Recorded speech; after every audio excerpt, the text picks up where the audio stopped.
Inspired by kingdom principles that work for you. Good morning, good afternoon, and good night, wherever you are in the world. And welcome to the Power of Her Story with your captivating host, me, Letitia Campbell-Parker. The Power of Her Story is aired on RBNTV YouTube channel. Here at the Power of Her Story, we aim to motivate, educate, and exhilarate the public at large with a special focus on women. We want to motivate and empower women. We have content that's informative, that's relevant, and that's entertaining. And here with us tonight, our special guest is none other than Nikiea Watson. Nikiea Watson is a radiologic technologist. That is a mouthful. She has been employed with the Brown Memorial Hospital for over 15 years. Sorry, Nikiea. And she's here to tell us a little bit about breast cancer, mammograms, and the whole lot of it. Welcome, Nikiea Watson. Hi. Hi. There you are. Listen, I'm sorry, radiologic technologist. Like in theory, that's it. I can say that word, I can spell it almost, but pronouncing it is a whole lot. Tell us about yourself. Tell us a little bit about Nikiea Watson. Well, like you said, I am a radiologic technologist. And as you also indicated, that I used to work at the Brown Memorial Hospital for 16 years. 16 years. It was a job that I found very, very fulfilling. And as a radiologic technologist there at the RAN, you are asked to do multiple things. Okay. So I wasn't just negated to doing x-rays. I had to do mammograms, x-rays, fluoroscopic studies, CTs. Wherever the need was, you had to be. Wherever the fire was, you had to be there to put out the fire. Okay? But mammography is my modality of choice. It is the one modality that I enjoy the most and I find the most fulfilling. Not only that, the need. I found that the need was so great and it was being undervalued. I paid more attention to that particular modality. Okay, so when it comes to a mammogram and actually coming in and getting a mammogram done, what is more effective, or do they work together? Doing my actual physical self-exam at home, or do I need the mammogram? They need to work together. You should be doing your self-breast examinations every month. And you want to time that around the same time every month. You do not want to do it around the time of your period. You want to wait until your period is over. And then you do that every month. You are the first step in breast cancer surveillance. It starts with you. All right. And then after that, along with your physicals that I do encourage that you get every year, your regular pap smears, your blood exams, and all of that, the doctor will also examine your breast as a part of that screening. And based upon your history, your family history, and your medical history, he will indicate, or she, that's so wrong, he or she will indicate if you should have a mammogram at this time. Okay, so I have a question, and this is a personal one. Okay. I don't know if you can tell by looking at me, all fabulous and such, but I was born in the 80s. Oh my God. So was I. Right? I am a spring chicken. I'm still a little young thing, but at this age, 38, I'm proud to say, do I need a mammogram? That is a discussion that you would have with your doctor, like I said, evaluating your family history and your personal health. But I would say to you that Bahamian women, and you are Bahamian to the bone, correct? Correct. Bahamian women do not fare well with this disease. And we haven't, as a society, as a government, as a whole, really tailored our screening regulations to the Bahamian woman. I had my first mammogram at the age of 30, and I call it a baseline mammogram. And then I repeated it at age 35. And since I've turned 40, did I just out myself? Yes. Since I turned 40, I try to get that every year because I've seen where women have skipped years, and then on that 1 year they come and they have an issue and they have cancer at stage 3, stage 2. And at those stages, your 5-year survival rate decreases. So I encourage you to have that conversation with your doctor. Let him review all of the markers and decide whether or not you should have that screening. Okay, so you just said something very interesting. You said a 5 year survival rate. Can we go into that some more? Sure. With each stage of cancer, you have a survival rating Mm-hmm. post diagnosis. Mm-hmm. If you are are diagnosed at stage one, your 5 year survival rate 90% and beyond. People who have been diagnosed early, they get more years to be around their family because we're able to cut it off, address it quickly, so it doesn't spread. Now, at stage three, where the majority, the average Bahamian woman is diagnosed at stage three, your 5 year survival rate drops to like 70%. Wow. So let's speak to mammograms in the midst of a pandemic and how the numbers are faring right now. What's the rate of getting a mammogram before COVID and in the midst of COVID? Because I understand there are different complications to getting a mammogram done right now, but is the rate of mammography declining because of COVID, or was it declining before COVID, or is it up? Is it increased?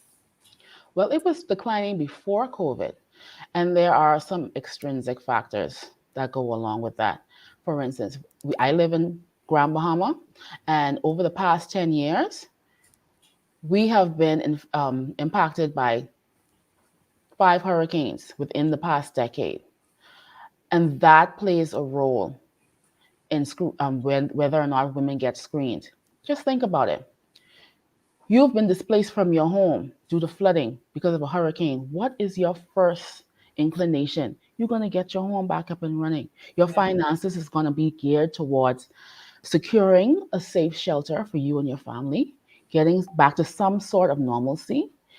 And then after that, you're going to focus on the children. Let's get them back to school and get them back to their regular routine. By the time you've done all of that, another hurricane season has rolled around and you've missed an entire year. You haven't gone to the doctor. You haven't done your regular maintenance because you're so caught up in this vortex, this paradigm where you have to keep rebuilding. And I find that the Freeport has been in a constant state of rebuilding, especially over the last 10 years. It all started with Francis and Jane. I Right. noticed a major drop after Francis and Jane.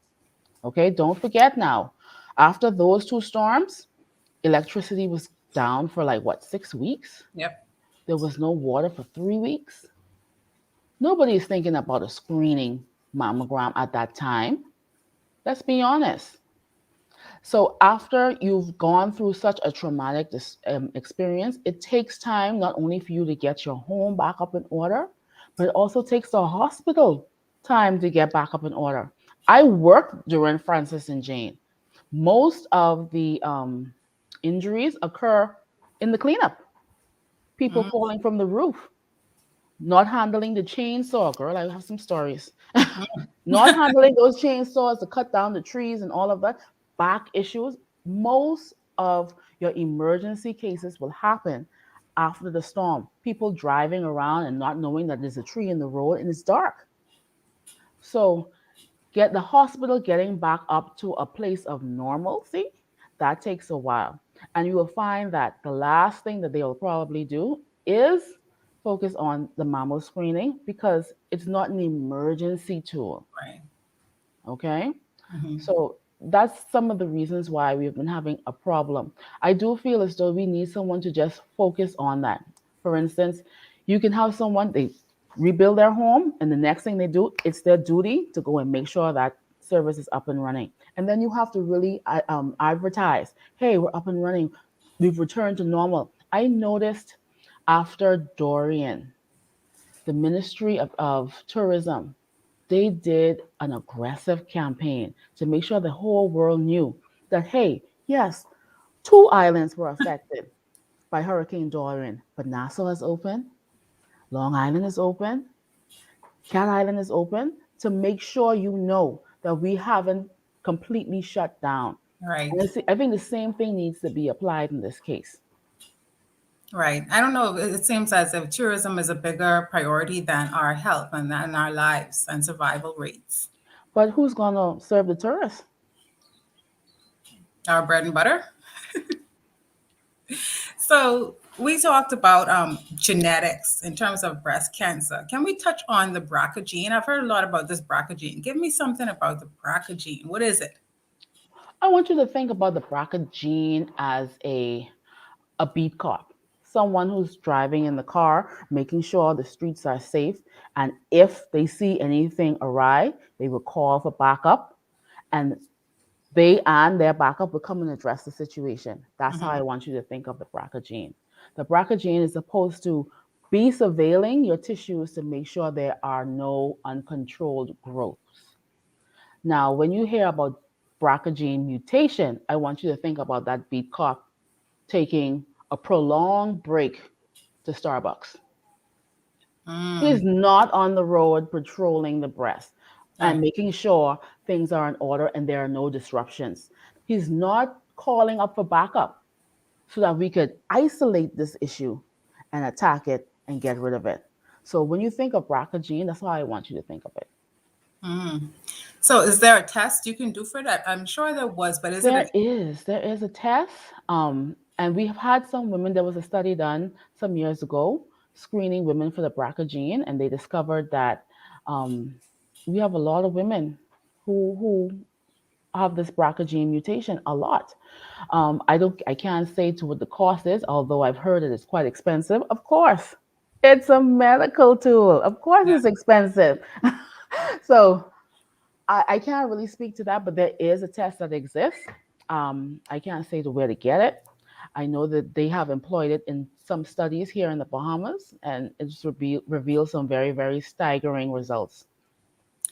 So how do you think, or what are the studies shown the rates of survival or the rates of diagnosis of breast cancer Bahamian women as compared to other nationalities, other races? Well, our closest neighbor, which is our neighbors to the north, we tend to compare ourselves to them. And our screening guidelines are roughly based upon what they're doing. Mhm. But breast cancer in the Bahamian is not the same as breast cancer in the American, not even in the African American. It's completely different. For instance, the average age of diagnosis in the US is around 62 years of age, 61.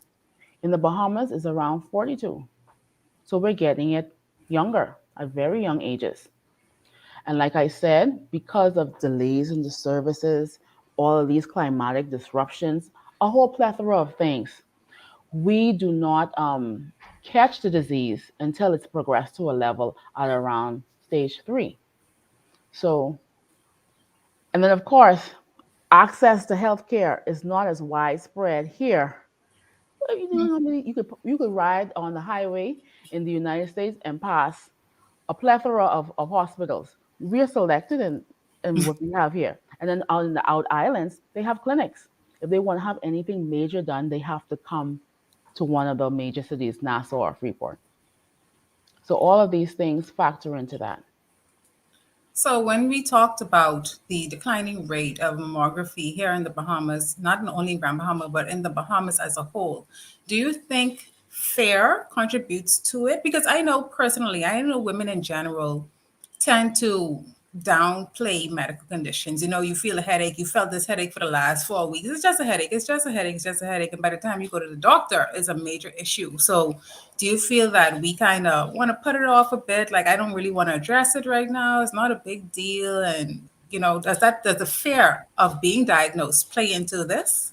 I'm sure it does. Not only that, listening to the accounts of other women who have had a mammogram, if it wasn't a favorable, it wasn't a pleasurable experience, of course that plays into it. You could have a lady come in to have a mammogram, and if the compression was too tight, if she didn't get her report in a timely manner, all of these things will play on her, and she's not going to keep it to herself. She's Right. going to take that story and she's going to tell that story to women who she has influence over, her sister, her mother, her cousins. They're going to get around and they're going to sip their tea and they're going to tell that story. You know what's going to happen? She's going to influence what they do. Mm-hmm. Well, why should I subject myself to that? So and so, this happened to her, and it's just It's why it's important why the service, I really believe in giving a good service. This particular exam is a very intimate exchange. I don't know many women who have multiple gynecologists. Do you? No, not at all. Okay, That you experience find that is one. fun. Okay, You find that one and you hold on for dear life. that's family. It's this exactly. It's the same thing with a mammographer, the exchange between a mammographer and her patients. Okay? The doctor sometimes will never see a mammography patient unless there's a problem and they have to call Mhm. back. So that mammographer and that patient, you have a bond. So it's important that you give a service that is going to be favorable so that she doesn't influence or negatively influence the women around her because you want your door to be open. If she doesn't come in, the fallout can be very, very detrimental to her. It's going to affect her health and it's going to affect her family. When you think about all the women who have passed away because of this disease, they leave people behind to mourn. They leave children behind. Mhm. I know children who have been left behind because of this disease. And like I said, the average age of diagnosis is 42. At 42, well, I'm not 42 yet, but I have two children. Right. One is 12 and the other one is 14. For me to get a diagnosis of that kind, it will be devastating to my family, especially now because they homeschooling and I'm the teacher, the principal, the tuck shop lady, Yeah, nice. everything. So it would put everything out of whack. And that's not special to me. Every family that has a mother and has children in it, that will play out multiple times throughout. Just think about it. That's very interesting because I always talk about customer service and customer service is key. And I would never have thought in terms of a radiologic technician or a doctor. You talk about doctors in bedside manner, but really it's customer service and the It way is. you interact with me as a mammographer, as a radiologic technician, as a doctor, as a gynecologist. That leads me, like you said, to give a review. Even if it isn't a physical review, I'm giving an oral review, I'm giving a verbal review, and people don't generally give good reviews. When you go on Google and you search somebody, I search Nikiea Watson, all I'm going to find is the negative stuff people wrote about her. Hmm. So, I think everyone in the healthcare profession needs to keep that in mind when they service people, when they tend to people, because not only is it affecting their reputation, it's affecting the business and the field as a whole. Yeah, I don't think it's really seen as a business, and I think it should be. I think it should. Um, Working in the hospital, I found great joy in doing that. Okay, just going about my regular routine, I could find people on a daily basis who would just look at me and said, "You related to so and so." You Hmm. know, Bahamians do that all the time, and they could tell me who my grandfather was Yep. and what he did, and so I know that my interaction with them is a reflection on the whole lineage. Yep. Not only that, I've lived here on this island my entire life. I don't know no other place. No other place. This is the community, this is the village that raised me. And so I really wanted to pick a career where I could help the people that brought me to this point. All right. The service, I've seen mammography services done quite a few places. I did my certification in Milwaukee, and they had a dedicated breast center, Mm. right down to the layout. The floor planning was constructed so that you would have a good experience.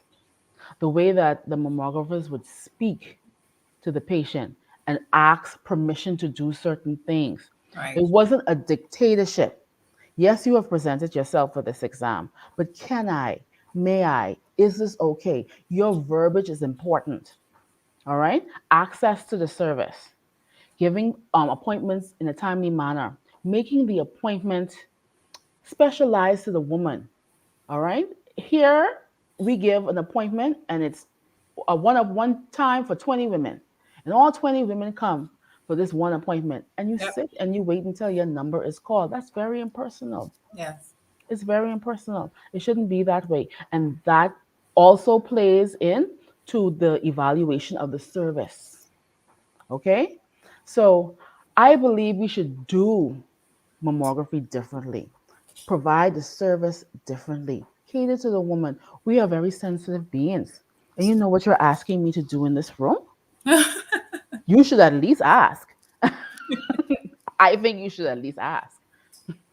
But see, So, I think that that goes to the point of someone who is in the field or who's in the field, who's in the realm, who chose this career because they have a love and a love of people and a love of service. And you can tell the difference when you go into mm, the hospital, when you go anywhere, when you look at your child's teacher, you can say, "Oh, she loves teaching, she loves kids," as opposed to the mm, person who's here for a job. I think that makes a major difference. it does. And I would like to think that mammography chose me. Okay? Really. Well, I spread myself around. What I love about how radiographers work in the United States is they start with basic radiography and then they specialize in an area. Here, we are not really allowed to specialize in anything. You have to be the jack of all trade. You have to go where the fire is and you have to be able to respond to the fire. I feel as though you should have someone who specializes in this, who specializes in that. They will present the product differently if that is their baby. You take care of your house differently, you know. When you go to the hotel, you know the maid covered, that's her job. But when you at home, you take care of your stuff. But I own nothing. You understand? Right. I in my perfect world, I would still be practicing and it would be focused towards mammography. I wouldn't have to split my time and attention between CT and OR and fluoroscopy in the I wouldn't have to do that. You need to be focused on one thing. And I think that mammography is so important that you should have a team dedicated to it. We are losing women because of this disease. Families are being devastated because of this disease. We need to put more focus on it.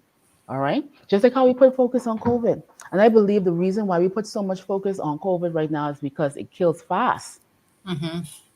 It kills fast. We don't put the same focus on mammography because a lump could be in your breast and you don't even know it. And once you do discover it, it takes time in order to degrade you and then put you down. Right. But It's not while urgent. Yeah, but while you're doing that, the family is expending great great resources to keep you alive. And it's breaking down what? Your generational wealth. Yes. You don't think that's important? You know how many families have taken out loans to get certain procedures done to airlift family members in order to get that one last chance? Let's see if we can do something. And when the person passed away, they leave behind what? Debt. Yeah. Okay? So I really believe we need to focus on it. We need to put great attention on it. I believe the women of this island, the women of this country deserve it. They're worthy of it. It's Yes. just a matter of formulating a plan and getting it done. That sounds like you volunteering to formulate that plan. I nominate you. Well, I've started a nonprofit organization. Well, tell us about it. Yeah, after I resigned from my position, I came home and we were in the throes of the lockdown. I stopped working in December of 2019, and then the lockdown initiated in March 2020. Right. So after that, I say, boy, this is going to be long. In my mind, I say, this is going to be long. And if the struggle after getting the services to recover after a hurricane is difficult, it's going to be impossible after this. Right. Okay, because the effects that this thing has had on our local economy, devastating. Now we're not talking about personal devastation. We're talking about nationwide, and the whole economy is now buckling. So I started a nonprofit. It's called MAP, and it's called Mammogram Access Program. And we want to increase the rate of screening mammogram here in the Northern Bahamas. So we're reaching out to our sisters in Abaco. We're reaching out to our sisters in Bimini who don't have a machine on island. We want to cover them as well. That's our first initiative. is to screen 2,000 women between now and next October. It's going to be a fight because everybody is buckling underneath this economic pressure, but we're going to find opportunities to work with people, to work with different business houses to get it done. To work with the individual, what can you do? If you're having difficulty, can you pay any part of it? Let us help you. Let us walk you through. Almost like a concierge service. If you're having difficulty getting an appointment, let's see how we can speak to the people that run the mammogram service and find out how best to accommodate you. If you're having difficulty getting your report, let's agitate on your behalf. So that's what Mammogram Access Program is all about. We also want to encourage and support technologists who want to specialize in this particular field. Okay, I went and I did my certification program. I paid for it by myself. I came back with my certification. It wasn't reflected in my paycheck. You understand? That didn't belabor me from actually doing the job. That's fine. Okay, but we find that most technologists will not invest because it's not reflected on the back end. If you have a desire to do this, let us help you and support you. Currently, to the best of my knowledge, I'm the only certified mammographer in the Northern Bahamas. I would like to see more radiographers going to get their certification, because going through that process, it really helped me to empathize with the patient. It really helped me to be a better technologist. It helped me produce better images, which will equate into a faster diagnosis. Okay? So, Nikiea, how can people reach you and the nonprofit? Can you give us some contact information? Well, we do have a Facebook page. It's MAP Grand Bahama on Facebook. We are currently in the process of getting our website up and running, so stay tuned for that. Or you can reach me at 805-5322. 805-5322. Yes. Okay, so as we prepare to wrap up, I just wanted to play a little game with you real quick. Ooh. True or false? Okay? Okay. All right. Myths about mammograms. Mammograms are going to make my breast flat. False. So what happened if they flat? They just flatting. They come flat. You chose violence today. I didn't make them flat. Okay, true or false? A mammogram hurts a lot. Ooh, I can't say true or false. It really depends on the mammographer and the amount of compression they engage. I will engage mechanically until the paddle is in contact with the breast, and then I advance manually with the turn style, and I always check, is that enough? Are you feeling uncomfortable? All right. Some women, I am able to get the breast taut without them even saying it's too much. So Okay. it really depends on who is doing the mammogram, how much compression they are using, and that comes with training. Okay, last one. I don't need a mammogram because I have very little breast tissue. False. False. We do mammograms on men. Okay. We do mammograms on men, and honey, I get that tissue out, and I make sure I film all of the necessary landmarks. Okay. So yeah. A mammogram on a man? That's a different conversation for a different day. You should have told me about that. Oh, and they're so uncomfortable when they come into the room. So there's a lot of dialogue with the men. It's a lot, okay? Because they view it as a female issue. Why am I even in here? Right. Okay, so when I'm dealing with a man, I could block out half an hour for a woman with modest sized breasts. If you have very large breasts, probably 45 minutes to an hour. For a man, I won't give him the full hour.